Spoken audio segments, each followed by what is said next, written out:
sobre Web Services hoje. Uma introdução às tecnologias de Web Service. Para começar então, vamos falar um pouquinho de o que é um Web Service e para que serve em termos bem simples e a grosso modo.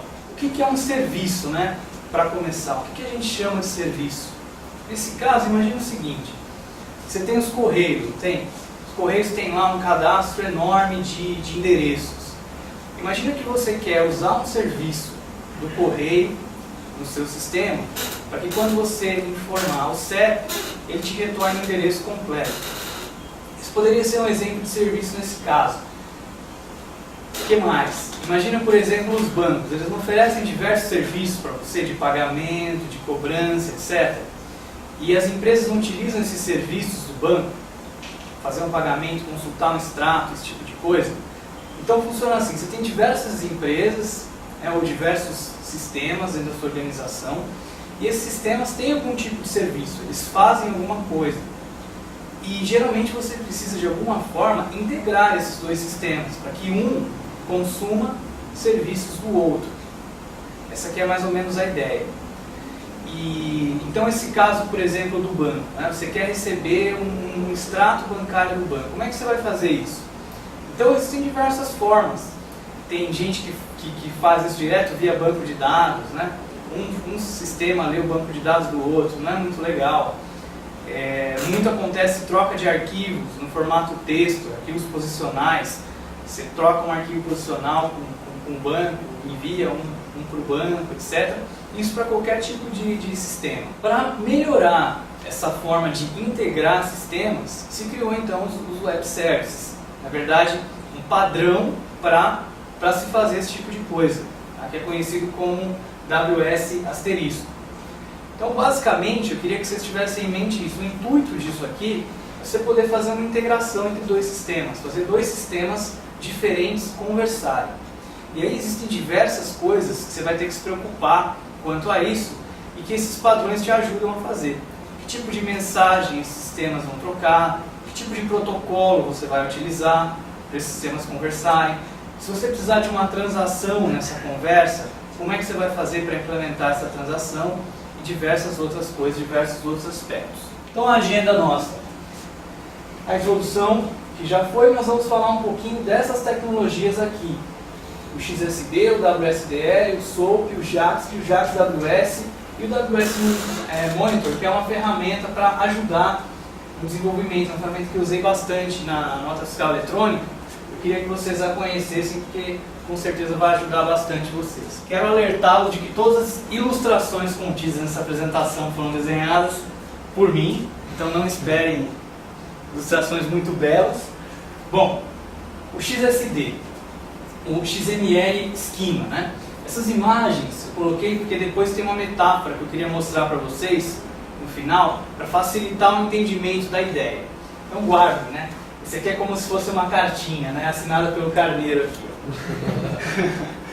Então, o XSD, pessoal, ele serve para definir o formato de um arquivo XML. Todo mundo sabe que é um arquivo XML, Não vou entrar muito no mérito de explicar o que é um arquivo XML, mas basicamente é um arquivo que utiliza tags. E essas tags podem ter atributos e podem ter tags filhas que também podem ter atributos. Mais ou menos essa é a ideia. E um arquivo HTML, por exemplo, ele não é bem um XML, mas é alguma coisa que pode te lembrar, que tem lá também tags e atributos. Só que ele permite algumas coisas que fogem um pouco do padrão XML. E o XSD, então, você vai definir como um arquivo XML deve ser para que ele seja válido. Então você define que tipo de elemento esse arquivo pode ter, que tipo de atributos, que filhos um determinado elemento pode ter, em que ordem ele deve aparecer, quantos elementos, qual tipo de dado, é um número, é um string, que seria um texto, ou é um número real, um número natural, que tipo de número é, e por aí vai. E qual a validação também. Essa validação pode ser definida com expressões regulares, por exemplo. Então, tem um campo que é um CNPJ, então você cria uma expressão regular para definir o que é um CNPJ válido, o que é um e-mail válido. Tá? Então, para entender melhor, vamos dar uma olhadinha nesse exemplo. Imagina que eu quero, como se fosse um e-mail, quero enviar uma mensagem. Então, aqui eu tenho uma definição de como é uma mensagem válida. no contexto desse meu sistema, né? Então o XSD também é um arquivo XML. E ele está definindo o seguinte, ó, tem um tipo complexo, e nesse tipo complexo, chamado nota, eu tenho uma sequência de elementos que devem aparecer nessa ordem. Primeiro o to, né, que seria para, que é uma string, um texto, depois o from, depois aqui o cabeçalho e depois o corpo, tudo string nessa ordem. E aqui um exemplo então de um XML válido, né, e eu aponto para o XSD dele, que é onde é possível fazer a validação então. Então olha só, apareceu aqui para, né, to, de, Jane, né, o assunto aqui, o header, né, reminder, lembrete, e o corpo, né, não esqueça de mim esse final de semana. Então essa mensagem está válida de acordo com isso aqui. Então você quer fazer um sistema de extrato, né? Você vai pedir um extrato. O que você precisa para pedir um extrato? Você precisa de qual é a conta, você precisa de qual é o período que você quer daquele extrato, não é isso? Mais ou menos, quem é o titular da conta. Essa é a mensagem que você manda. E essa mensagem tem que ter alguns campos obrigatórios, tem que ter uma ordem, e o banco então poderia definir para você como é essa mensagem. Assim a nota eletrônica. Existe um arquivo XSD que define como a nota tem que ser, quais são os campos obrigatórios, quais são os campos opcionais, que tipo de dado vai em cada campo. E aí nós temos então o arquivo WSDL, que seria um Web Service Description Language, a linguagem de descrição de um web service, de um serviço na web. Tá? Como é que é a estrutura disso? Num serviço, você geralmente vai ter um endpoint, que é uma URL, geralmente, onde você pode acessar aquele serviço. Quando a gente entra no site da nota eletrônica, não tem lá os possíveis endereços para cada estado? Esses são os endpoints. Você quer usar o quê? O serviço de consulta tem lá um endereço. .aspx, não sei o que, os caras usam .NET lá. Você usa aquele endereço para então acessar aquele serviço web. Tá? E aí você vai ter operações, cada operação vai ter uma entrada e uma saída. Aquele exemplo do banco. Quando você pede o extrato, a mensagem de entrada então precisa da conta, do período. A mensagem de resposta é diferente da de entrada. A mensagem de resposta vai vir de quando é aquele extrato, quem que é o titular da conta, e vão vir os lançamentos que você tem, né? Seus débitos e créditos na conta bancária. E você pode ter os tipos complexos, vão ser definidos por XSDs também. Né? Como é um objeto extrato? Como é um item de extrato, um lançamento de extrato? Então, basicamente, o que eu falei, né, vai ter lá dentro um serviço, pode ser visto como um container para um conjunto de funções de um sistema que foi exposto em um protocolo baseado na web. Os endpoints, que geralmente são a URL que você vai utilizar para acessar aquele serviço, e você tem esse port type interface que define quais operações podem ser executadas e quais mensagens podem ser trocadas. O bind vai definir o estilo de SOAP. Eu não vou entrar em detalhes, mas você geralmente tem document, tem literal, tem alguns tipos específicos. Tem aqui uma URL para vocês obterem mais informações sobre como isso funciona e quais são as combinações possíveis. Tá? As operações, eu coloquei até aqui, você pode enxergar como um método, né? Então você define qual é aquela operação e qual a mensagem de entrada e saída dela. E o tipo de dado, né, deve ter um nome único, descreve um dado e define uma tag que delimita os dados enviados. Né? Como uma classe com seus atributos, mais ou menos essa é a ideia. E está claro então mais ou menos o que é um arquivo WSDL, para que ele serve? Ele descreve o serviço, né? Então, o que eu estou oferecendo para você? Estou oferecendo um serviço de consulta de extrato. Tá, o que você precisa me mandar? Isso. O que eu vou te devolver? O que você pode esperar de retorno desse serviço? Isso. Qual que é a URL para você acessar esse serviço? É essa. Tá? E você pode ter tipos bem complexos. Por exemplo, pode ter um objeto extrato, que dentro tem um objeto titular, que dentro tem objeto contas desse titular, etc. Então, você pode criar coisas bem complexas, como é a própria nota eletrônica, que tem muita coisa lá. E agora então o SOAP. O SOAP, que é o Simple Object Access Protocol, é o protocolo que se utiliza então para trocar essas mensagens. Também é um arquivo XML, então tudo isso é baseado em XML. Vamos ver como é que funciona então. né? Para entender melhor, protocolo baseado em XML que permite que aplicações troquem informações sobre HTTP. Então, o protocolo de transporte, nesse caso, é o HTTP. Então, é como se você pegasse a sua mensagem, você já sabe o que você tem que enviar, não sabe? É a mensagem de envio lá, que nós falamos no extrato. Você cria o XML com essa mensagem e coloca dentro de um envelope a sua mensagem. O envelope é o SOAP, tá? E você vai enviar esse envelope. E ele vai te mandar um outro envelope de retorno, também dentro de uma mensagem SOAP, com XML de resposta, que vai ter lá o seu extrato finalmente. Então, um SOAP tem aqui, né, um envelope, aí você tem um header, tem o body e tem possíveis faltas, que são erros que podem acontecer. Imagina que você mandou lá a sua mensagem e ela não estava de acordo com o XSD. Você tinha que mandar o CNPJ, você não enviou o CNPJ, ele vai te retornar uma mensagem com uma falta. Você não enviou o CNPJ. Muitas vezes a gente envia uma nota eletrônica, esquece de enviar algum campo, ou manda uma informação inválida e volta um erro. Aqui está um exemplo então da mensagem de request e de response. Esse é um exemplo de um serviço que eu quero consultar o preço de ações. Olha só. Então aqui eu tenho um envelope, tá vendo no arquivo XML? Eu tenho o body, nesse body eu estou colocando aqui, ó, estou chamando um método, né? O serviço que eu estou usando, qual é? Get Stock Price, obter o preço da ação. Qual que é o nome da ação? IBM, tá? Qual que é o XSD que eu estou usando? Ó, qual que é o namespace? www.exemplo.org/stock. Então eu estou pedindo aqui basicamente o que? Qual o preço da ação da IBM? O que me veio de resposta? Ó, by Get Stock Price Response. Tá vendo? Esse é um tipo de dado lá. Get Stock Price. Esse response é outro. Eles são definidos diferente no XSD.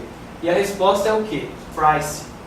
Qual que é o preço? R$ 34,05. Então, recapitulando, né? Você tem o formato que você vai definir no WSDL e no XSD. No XSD o formato dos dados e no WSDL o seu serviço. Quais são as operações que você tem, o URL que nós falamos.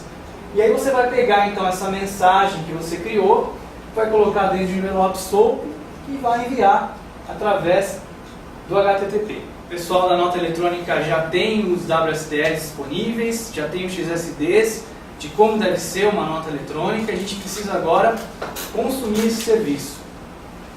Como é que a gente faz, né? Tecnologia Java, que a gente usa, existe então formas padronizadas de se fazer isso. Foram criadas JSRs para desenvolver padrões, para que você possa então utilizar ou até mesmo oferecer, prover serviços na web, utilizando esses padrões WSDL, SOAP, XSD, etc. O JAXB, que é o Java Architecture for XML Binding, ele serve para fazer o seguinte: ele pega um arquivo XSD. Lembra que o arquivo XSD, ele é como se fosse a classe que eu falei, você define o quê? Qual o nome do tipo, quais são os dados que ele pode ter, quais são os objetos filhos, quais são os atributos, certo? Ele pega isso então e transforma numa classe Java. Você tem lá o objeto consulta de extrato, que tem aqueles dados que nós falamos, ele vai transformar num objeto Java que tem aqueles mesmos dados. Você preenche esse objeto Java e pede para o JAXB transformar para você no XML que você possa enviar. Tá? O processo de transformação do Java para XML a gente chama de marshalling. E o processo inverso, que também é possível fazer com o JAXB, é você pegar um XML e transformar no Java. Esse processo a gente chama de unmarshalling. Tudo bem? Esse é o JAXB. Então, para isso que a gente usa o JAXB. E o JAX AWS, que é um outro padrão, Java Architecture for XML Binding, nós utilizamos para quê? Temos o WSDL, nós queremos transformar em Java. Ele vai criar lá uma classe Java que vai ter um método, obter extrato bancário, que vai receber os parâmetros necessários, que são aqueles tipos que estavam definidos no WSDL, certo? Nós vamos então preencher esse objeto como se estivesse chamando um método, e ele vai criar um proxy para a gente, que é um padrão, né? Vocês conhecem, é um design pattern, e esse, quando então nós chamarmos esse método, ele vai transformar isso numa mensagem SOAP, vai enviar essa mensagem SOAP lá para o banco, para a Cefaz, enfim, vai obter a mensagem de resposta, vai trazer de volta e vai transformar em Java de novo, para a gente poder obter essa resposta. Tá? Tudo isso ele cria a partir do WSDL. Ok? Mesma ideia, né? De SOAP para Java, a gente está falando de Unmargined, e de Java para SOAP, a gente está falando de Margined. O WS Monitor é um projeto open source, está lá no JavaNet. Você pode baixar esse projeto, ele é um jar, e ele fica escutando lá no teu localhost uma determinada porta. E aí você, quando quiser testar o teu serviço, em vez de você falar para ele se conectar no endpoint lá da Cefaz ou do seu banco, você pede para ele se conectar nesse endpoint que ele vai te dar. Geralmente acho que é a porta 4444. Você fala para ele conectar nela, e quando você envia uma mensagem, ele te mostra como ficou a cara da mensagem. E você consegue ver se está legal. Você consegue fazer um monitoramento das mensagens que você está enviando e recebendo através dele. Nós usamos bastante isso para desenvolver a nota eletrônica para saber se as nossas mensagens estavam de acordo da forma que precisavam ser enviadas. Tá? Aqui tem algumas referências para vocês, foram utilizadas aí para preparar essa apresentação, vocês podem pesquisar mais. Tá? E antes de finalizar agora, eu queria comentar com vocês sobre alguns eventos que vão acontecer agora. O primeiro deles é o TDC, que está sendo realizado por essas empresas aqui, lá direito, Global Code, Fratec, entre outras. Então vão ter diversas trilhas diferentes. Arduino, que é hardware, Java, Web, Ruby, testes, programação para celular, SOA, .NET, Agile e NoSQL. É um preço bem assim simbólico, R$20 por trilha. Tá? Cada trilha acontece, algumas acontecem em um determinado dia, outras em outros, então dá para participar de mais de uma trilha, se vocês quiserem. E o próximo vai ser então sexta a domingo, dia 20, 21 e 22. E o próximo é o Dev em Sampa. Nosso amigo Almeida vai palestrar lá. Todos esses temas aqui, Ruby, Erlang, REST, BDD, Arduino também, Clean Code. Também vale a pena participar sábado, dia 14. Então é isso, pessoal. Obrigado.